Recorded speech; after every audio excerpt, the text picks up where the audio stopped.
guys, it's your girl Victoria back to you with another review for The Ultimate Fighter, Season 31, Episode 3, Team McGregor versus Team Chandler. So, for this week, this episode, we got Austin and Aaron. They are next to fight. So, we immediately get straight to the fight prep for Aaron. We learn about his fighting career. And while practicing, I don't know if it was necessarily an injury that he got, but there was something poking out of his stomach on his left side. I don't know if it was a piece of his rib. I don't know, but it didn't look good to me. And even during the fight towards the end of the episode, it looked like it was still poking out then. So it just kind of made me cringe a little bit. But okay, if he's still cleared to fight, then kudos to him. And then we move on to Austin. He's talking with Roosevelt at the Tough House about his wife and unborn child that's unfortunately no longer here, and losing his brother, who's also unfortunately no longer here. Then they get to the montage of learning about his family and his life. And, they also throw in his fighting career as well. And obviously, you already know how it is. This is the third episode we're getting into. I usually gear towards one person versus the other. And, I'm gearing towards Austin in this one. Aaron seems cool, I guess. But it was just from maybe the past episodes of him talking and also this episode talking. I understand you have to talk yourself up a big game. You have to have confidence in yourself. Obviously, you want to win versus the other person. So, of course, you're going to say, okay, I'm doing this, or I'm about this lie, so to speak. However, Aaron just came off a little too cocky for me personally. So that's why I felt like maybe I'd gear towards Austin more so Aaron. But moving forward from the scene with Aaron and his family montage, we then get to see Austin with his fight prep. It looks like it goes well. And then that's when we see all the prospects. They're chilling on the couch at the Tough House, watching a UFC fight. And obviously, looking at different techniques that the UFC fighters are using, understandably. So you got to practice. You got to study that. So 100% understand.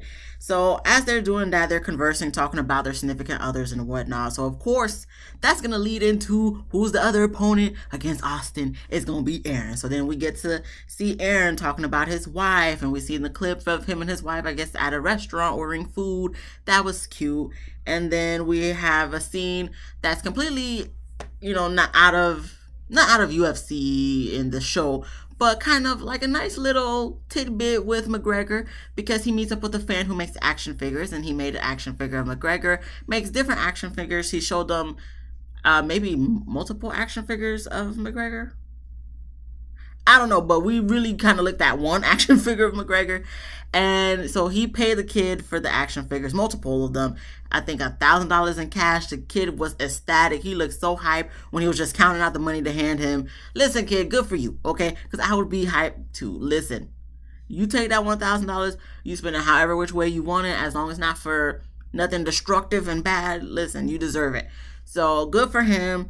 That was a cute little scene to look at. And then we get to the weigh-ins. So Austin is 156 pounds. Aaron is 155.5 pounds. And I know this is only the third fight we're seeing, but for me personally, I'm just kind of like, why is all the prospects like half a pound lighter versus the veterans? Is that something that's known, or is just this a coincidence for these past 3 episodes? Maybe just a coincidence. The other question in regards to this weigh-in is, why does it feel like Conor is never there? You see Michael, he's there at every weigh-in. I feel like he's way more supportive. I understand Conor is more, I guess, the celebrity out of the two. That's what the show makes it seem like. So maybe he got a lot going on, like I said, the first episode. But for me personally, I'm just like, this is the third weigh-in and you not here. Like, can we be here? Because you at the fights, you at the fight prep. Why can't we be at the weigh-ins unless they're just not showing us Conor at the weigh-ins? But I don't feel like he's there. So that's another thing where I'm just like, yeah, Michael, you seem more supportive than Conor. So I don't know. Maybe Conor feel like he don't need to be there. I don't know what's going on with Homeboy, so I'm not going to look too much into it, but it was just a question I had because this is the third weigh-in. He ain't there. So then we move on. It's fight day. They show the stats of each of the fighters, and we see that Aaron is 34, Austin is 31. I'm like, oh, okay, Austin is younger than Aaron, but actually, I'm going to say this is a more accurate age that matches their faces versus the other two fights. I'm like, the prospects, I don't understand how you a certain age, but you looking way older than that age. I just don't believe in these ages nowadays because not even just this show, but I feel like with a lot of reality shows, their ages and their faces don't match. I mean, I don't know what I look like to the average Joe, but I just feel like I look more towards my age versus what they look like towards their age. I'm just saying. But of course, we get into the fight. That's the most important thing about this show. Okay, so obviously this is 2 round. I know last episode I was like, why they making it seem like it's more than 1 round? Because you got the lady walking around with the sign.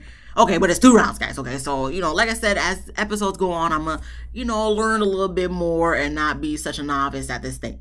So by round 1, by the time it ends, Aaron's face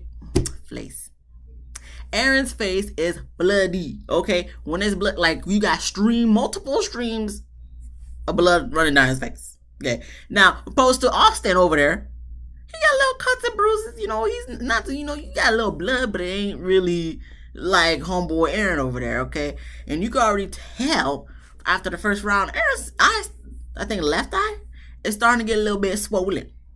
So I'm like, oh boy, this is gonna be Mondo number 2. So then we get to round 2. And it was a blood match.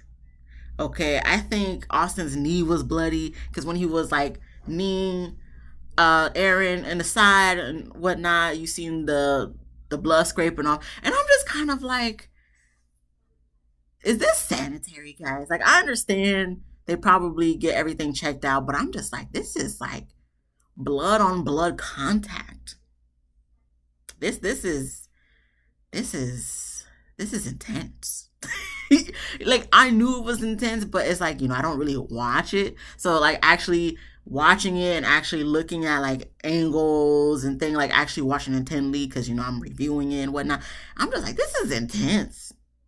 Like, y'all purposely getting hurt out in these streets. Understandably so, because I know you guys gonna make money from it, especially if you win. But y'all just, this is crazy, guys.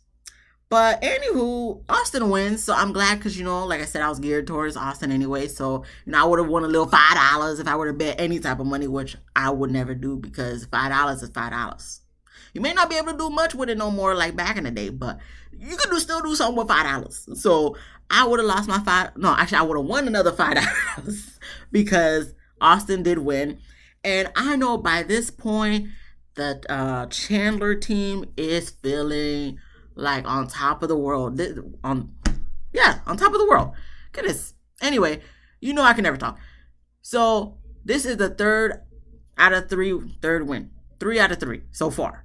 So I know they're feeling so happy, but I'm feeling so bad for McGregor. I know he's feeling like, damn it, I should have chose the veterans. I feel like he's not going to say that out loud because, his team is the prospects. But I feel like in his head, he's like, dang, I should have went with the veterans first.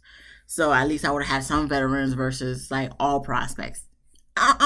Listen, he didn't say that, like I said, once again, but in my head, I feel like it ran through his mind. Why did I choose veterans? So obviously Austin is happy, proud of himself, whatnot. Aaron is, upset, whatnot. And when we get to the confessional of Aaron, I said, I thought Mondo's was bad. I thought his was going to look like Mondo's. Okay? I thought it was going to be, swollen shut, red and stuff, whatnot. But, I mean, maybe it was a few days after when he was recovering, but his eye was shut. You can actually still see his eye. So that's why I'm assuming it's probably a couple days later when he was in the confessional. But it was like blue, purple, red, pink. I was like, oh, this is disgusting. I don't want to see this. Sorry for you. I know you're recovering. I know it probably hurts. I know the day of, it may not hurt as much because of the adrenaline rush of just coming from the fight. But I know by the time you go to sleep and wake up, your body hurt. And that on your face, that thing looked treacherous. That thing looked like it hurt bad. And I'm so sorry for you, Aaron. And even though I felt like he was a little cocky son of a gun in the beginning when he was, boasting himself up, understandably so. But to me, it's just kind of a turn off. I'm like, yeah, I'm going to go over with Austin over there. And by the time he got into the ambulance, because they told him, like, listen, you're going to be going to the hospital. Okay, you got a couple of good jabs to the head, so we're gonna bring you to the hospital, which is good. I feel like everybody should be going to the hospital after every match, because just because they didn't get a direct jab to the head don't mean they don't need to go to the hospital. And no paramedics need to clean up stuff. No, everybody need to go to the hospital. Everybody needs to get checked out after every fight. Me personally, that's what I think. But as they loaded him up into the ambulance and they closed the door, you seen him, he started crying, and I'm just like, Aaron, I understand, okay? It's not easy to lose a fight, so I completely understand. I'm not going to say nothing about nobody crying. I may make jokes about the way they're crying and talking, but, I completely understand. I just got to make jokes to make the people laugh. That's it. But I feel for you, Aaron. I'm so sorry, but, better luck next time. And that's when we find out Trevor and Tamir's rematch, or not postponed match, really, is going to be next episode. And when I'm looking at the previews for next episode, I'm just kind of looking like, you postponed the fight because of medical reasons, cold sore. And it looks like he still has this cold sore. Like, it's still there. So, I know some people's cold sore takes longer than others to leave, but he had a nasty cold sore. So I would imagine it'll take longer for that cold sore to leave versus a regular little bleep of a cold sore that some people get. But yeah, that cold sore, it looks like it's still there. I don't know if the cold sore could go away, but you'll just still have the look of the cold sore. I don't know how cold sores work, like I said last episode, because I don't get cold sores. So, I don't know how that goes, but it just looks like it's still there, possibly still contagious. But maybe they're just going to take that risk because they got to fight, because they're on the show and time is a ticking. But at the same time, I'm just like, okay, but it still looks like it's there, so we'll see how that works out. Anything in regards to that fight that I wanted to add? Just, it looked like it was better than the last fight. They showed us both rounds this time, so I wasn't so confused like last episode. And I will, whether it was telling the techniques and stuff, I'm not gonna go into the techniques because I don't know the techniques. I could just look at it and just be like, it just looked like Austin stood his ground more than Aaron. Aaron put up a good fight. Don't get me wrong. He did put up a good fight. But I don't know what type of powers these people be having in these fights. But it's like when Aaron was trying to knock Austin down, he wasn't even knocked down. He may have stumbled a little bit, but not to the point where he full-blown fell down. He was able to hold himself up. And, he got one leg, but he wasn't going to get two legs. So, listen, kudos to Austin, okay? You won me an invisible $5, so thank you for that. But that was the end of the episode, guys. If you like this video, please give me a thumbs up. If you laughed at least once, please subscribe. If you didn't laugh, come back next week, and I will make you laugh. And then you can subscribe. Why can I never talk when I'm in front of this damn camera? Anyway, let me know what you thought about this video. Please comment down below, and then be easy breezy lemon squeezy, and I'll see you guys in the next one. Peace.